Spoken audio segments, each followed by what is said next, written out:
so this year's best dissertation award is Hongyao Ma's thesis, Mechanism Design for Coordinating Behavior. It's really an impressive combination of theory and practice for complex mechanism design settings.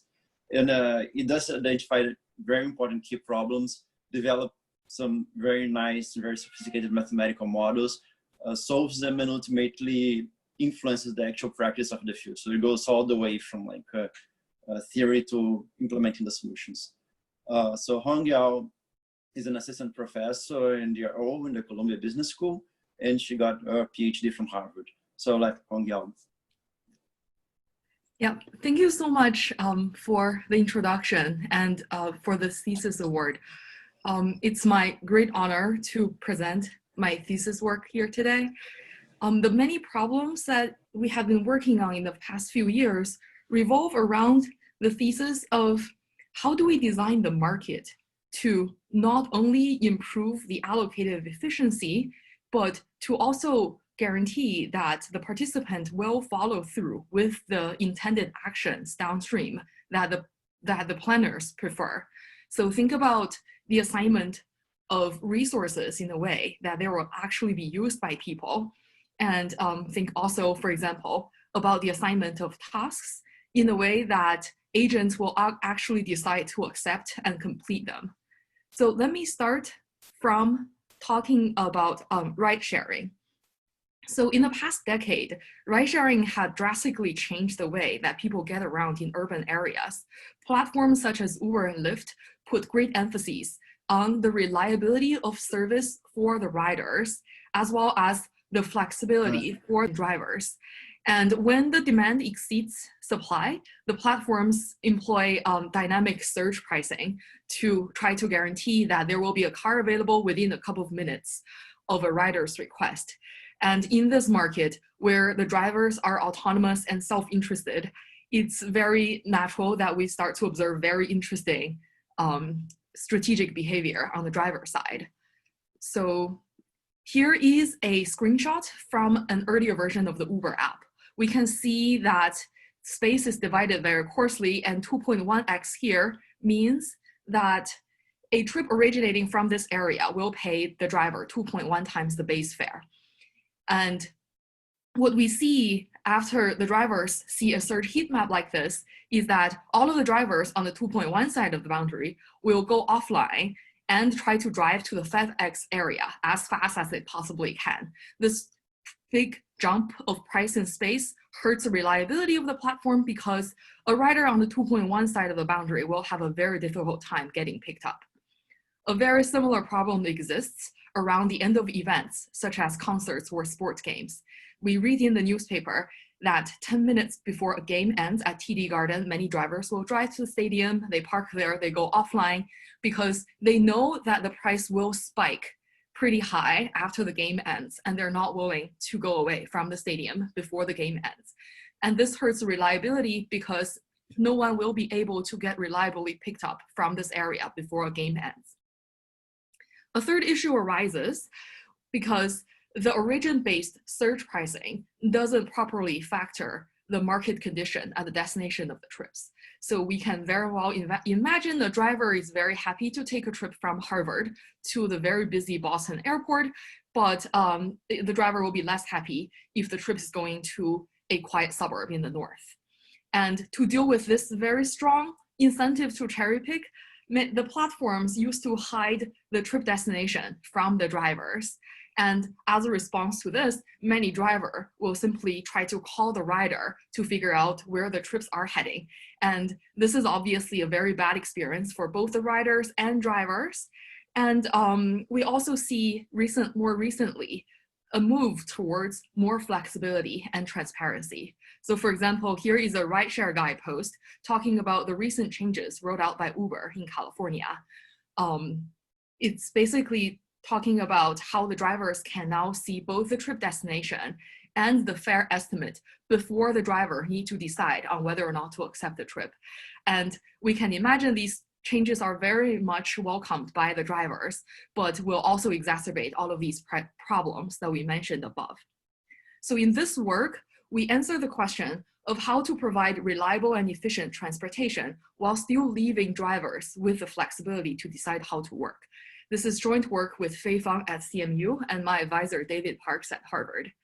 We have a very simple model, but it is rich enough to incorporate imbalance in space and also variation in time of both supply and demand, which is what's driving many of these market failures mentioned earlier.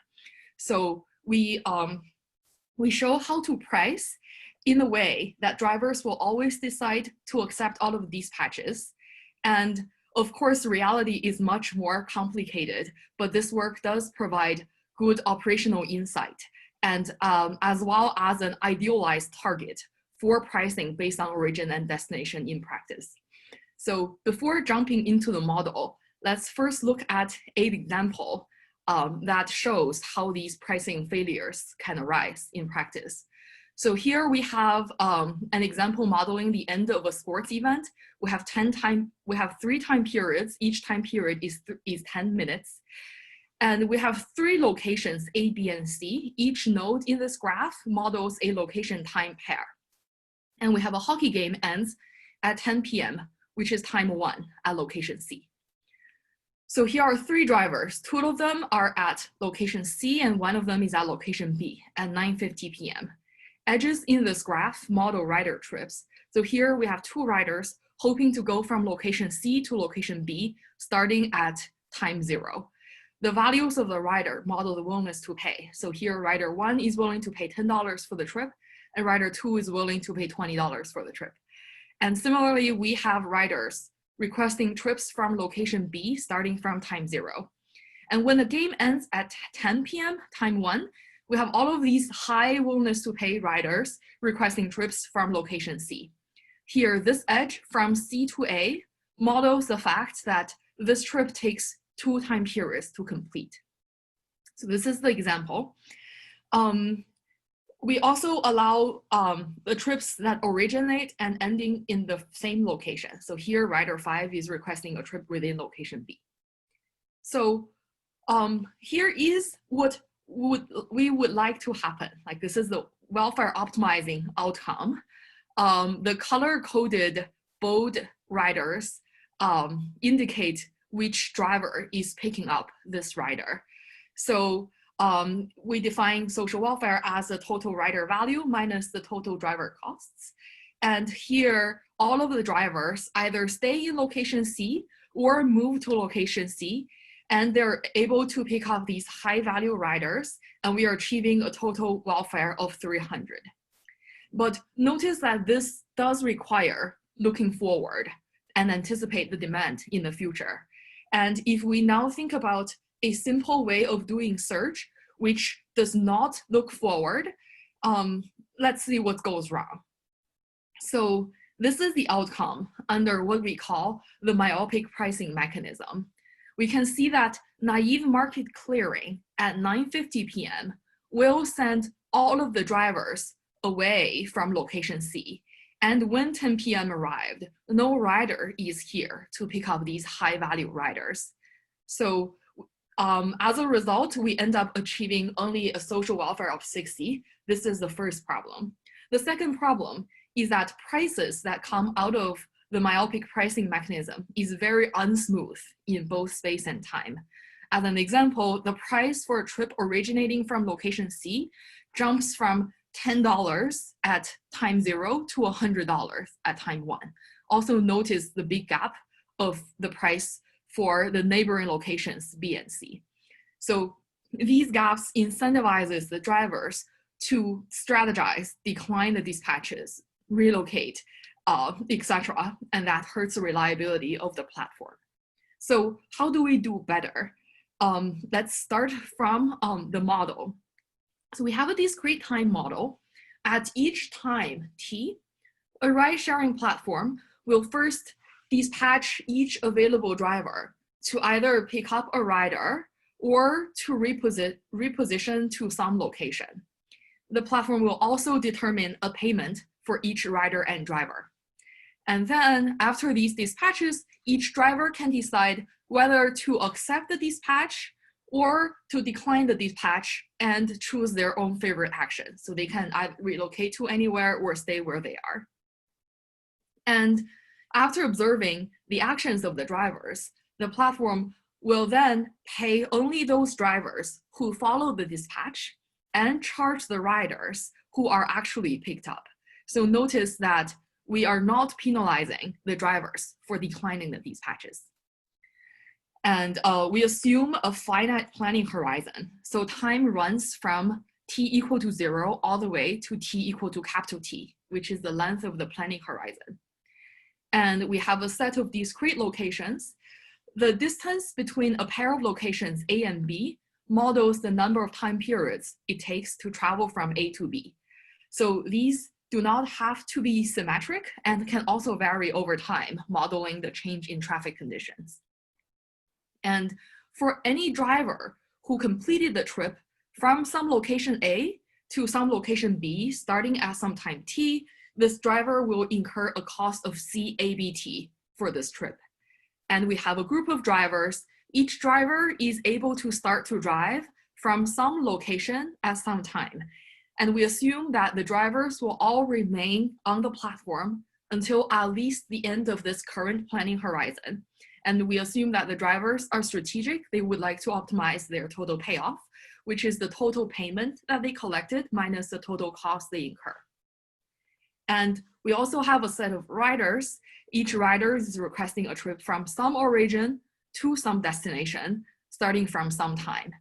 And the value of the rider models the willingness to pay of the rider for the trip. And the riders are impatient, meaning that they're not willing to wait and they're not willing to walk to a neighboring location. And we assume that the riders are price taking, meaning that they would like to have a trip as long as the price is below their value. And finally, we assume that the supply and demand over the planning horizons are known to both the platform and the drivers. And it's also sufficient if it is common knowledge among the drivers that the platform has the correct information. So we can see that the focus here is on the agency problem. So how do we price the trips properly relative to each other such that the drivers will decide to accept the dispatches? Okay, so given this model, the first question that we ask is, how do we compute an optimal plan? So a plan describes everything that happens within the planning horizon. For the riders, their outcome is whether or not they're picked up. And for the drivers, a driver's outcome is the path in space and time that the driver takes, which includes both the rider trips and the relocation trips. A plan also specifies for each driver and rider a payment at each time. And we can, so this optimal planning problem can be formulated as an integer linear program, but it has an exponential number of decision variables. But we can show that this problem can be reduced to a minimum cost flow problem, and the linear program relaxation of the minimum cost flow problem has an integer optimal solution. So this allows us to decompose the optimal flow into paths of individual drivers. And that gives us this optimal outcome that we have seen a little bit earlier. And the integrality also allows us to get competitive equilibrium prices based on trip origin, destination, and time. So here the numbers in gray is one set of such CE prices. And in our setting, we would like the CE to mean that all drivers and riders are happy with their outcome at these given prices. So from the rider side, if a rider is picked up, the rider should be willing to pay the price for her trip. And if a rider is not picked up, then the rider does not prefer to pay this current price. And on the driver side, each driver needs to be assigned a path in space and time such that the total payoff is optimized. So this note that this automatically gives us envy freeness on both sides. So from the driver's side, we know that for all drivers who are at the same location at the same time, they will not envy each other's outcome downstream. So more formally, we can prove the welfare theorem that a plan is welfare optimal if and only if there exist anonymous CE prices that support this optimal outcome. And we can also prove core equivalence, that any CE plan is in the core and any core outcome can be priced by anonymous CE prices. Moreover, we also prove a lattice structure of the driver's payoffs among all of the CE outcomes. So basically, there is a driver optimal CE outcome and a driver passimal CE outcome. So these correspond to the highest and lowest utility that the drivers can get among all of the CE outcomes. And these are already looking promising, but what we do not understand yet is, what if instead of following the platform's dispatch, what if some driver deviated? And for example, here, what if instead of moving to location C, driver 3 had deviated and stayed in location B until time 1? So in this case, the driver is no longer able to complete the future pickups according to the original plan. And if we do not update the downstream plan from 10 p.m. onward, we lose robustness, like the downstream outcome will not be optimal and we will not be reliable for the riders. But if we simply naively update the plan at every time period, then we can show that it wouldn't work. We would run into incentive problems on the driver's side. So the mechanism we study only updates the plan after some driver had deviated. And now the subtle thing to address is that we shouldn't create the incentive for some driver to intentionally deviate, trigger an update of the plan downstream, and hopefully benefit from that deviation. So here's our main result. We propose the spatial-temporal pricing mechanism, or STP. What the mechanism does is that at time 0, the beginning of the planning horizon, it computes and announces a driver passimal CE plan. So this is actually important. We're using the specific CE plan. If no deviation had happened, the mechanism will just price and dispatch according to this original plan. If some deviation happened at some time, say t-1, then at time t, the mechanism will simply recompute and announce a driver passimal CE plan, given the status of the system at time t. So note first that we're not penalizing any driver for declining dispatches. So this is aligned with the flexible spirit of the sharing economy. And second, the mechanism is robust because the intended outcome from any time or any history onward will be optimal. And here's our main result. We prove that the STP mechanism is subgame perfect incentive compatible, meaning that always accepting all dispatches from the platform forms a subgame perfect equilibrium among the drivers. So if everybody else always accepts the dispatches, I will also decide to always accept the dispatches. And in the equilibrium, from any history onward, the outcome will be welfare optimal, envy-free, and will reside in the core. Let me provide a very brief proof sketch. So the STP mechanism induces a extensive form gain among the drivers. So we will only need to show that there will not exist any useful deviation, single deviation from any individual driver. And to show that, we make use of the M-natural concavity of the optimal objectives of the minimum cost flow problem. So basically this implies that there is stronger substitution between drivers who are at the same location at the same time in comparison to the substitution between the drivers at different locations and times. So a number of brief discussions. First, it is curious that we are using the driver passimal CE plans. So one may imagine a mechanism that always computes and recomputes a driver optimal CE outcome. This is actually more aligned with the reasoning of the VCG mechanism. But very interestingly, this mechanism is not incentive compatible in our setting. because the focus here is to resolve the agency problem instead of truthfully eliciting information from the agents. We can also prove that it is not possible to design a dominant strategy mechanism with the same economic properties that our mechanism has.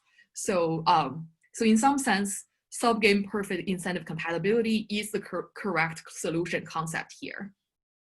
And let me not get into too much of detail with the ongoing project, but over the past year with collaborators, we had been thinking about how do we price based on origin and destination in practice. So what if the platform does not have full information about supply and demand and does not understand correctly what are the willingness to pay from the rider side? And we also need to consider situations where operational constraints limit the flexibility in the pricing that we can set. We also have some empirical projects going on, mainly trying to understand drivers' behavior once they are given upfront destination.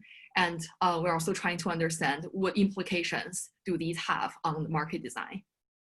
So, okay, everything we've been talking about revolves around pricing and dispatching in real time. But now let's change gears and think about people who do not live in very dense urban areas. So one problem that many people had thought about is, will Uber be able to drive me reliably to the airport if I need a trip very early in the morning, like 4 a.m.? So Uber does allow us to schedule a ride. So here's a screenshot of me trying to schedule a ride for 4 a.m. today. And Uber is even promising that we can have one less thing to worry about. But this is not what we think it is. And these scheduled rides are actually not assigned to any driver ahead of time. But for this Didi platform in China, they actually do designate a rider for a scheduled ride if the platform believes that there is a chance that this trip will not be completed in real time. The problem is that first, the assignment right now is very inefficient. And despite the platforms imposing a fixed no-show penalty, if the driver accepted the scheduled ride but didn't show up, we still have a pretty big no-show problem. This leaves many riders scrambling with figuring out transportation at last minute. And this is very natural because at the time a driver accepted a trip dispatch, the driver has uncertainty in their willingness or even ability to complete a trip tomorrow morning. So the question is, how can we assign these rides in a way that they're actually going to be completed by the drivers? And this is very similar in spirit to many problems that we had been working in the past few years. So back in the good old days, where conferences actually had physical capacity constraints, the organizers need to think about how to assign tickets or registration in a way that more people will actually show up to listen to talks. And for another example, for electric power systems, supply and demand need to be balanced at all times. And any demand-side response programs need to be able to recruit a large enough group of consumers who can collectively reduce a certain amount of consumption in a reliable manner. So in all of these settings, people have uncertainty in their future values for carrying out the assigned actions at the time the decisions need to be made. And these need to be modeled. So the agent types need to be modeled as value distributions. So for this setting, for assigning a single resource or a task, we propose a contingent second price mechanism, which elicits a single bid from every agent assigned to the highest bidder and charge the second highest bid as the penalty. So it's not very surprising that there's a dominant strategy. Basically, everyone will be bidding their maximum acceptable penalty.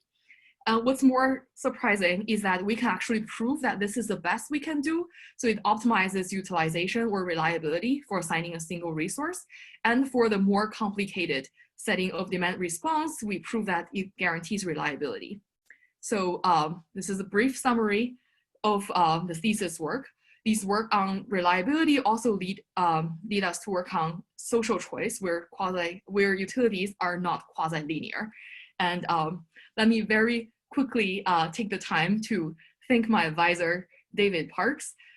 None of this is possible without him adopting me as a student in fall of 2014, when I knew zero economics and very little computer science, and obviously had no idea about how to do research. So I learned so much from David, especially how important an advisor is for a student's life and career. So I hope that I will be able to help and support my future students in the way that I was helped and supported in the past 6 years. And I'm also incredibly grateful for all of my co-authors, mentors, thesis committee member, friends and family. Thank you very much. Let me move back to this slide.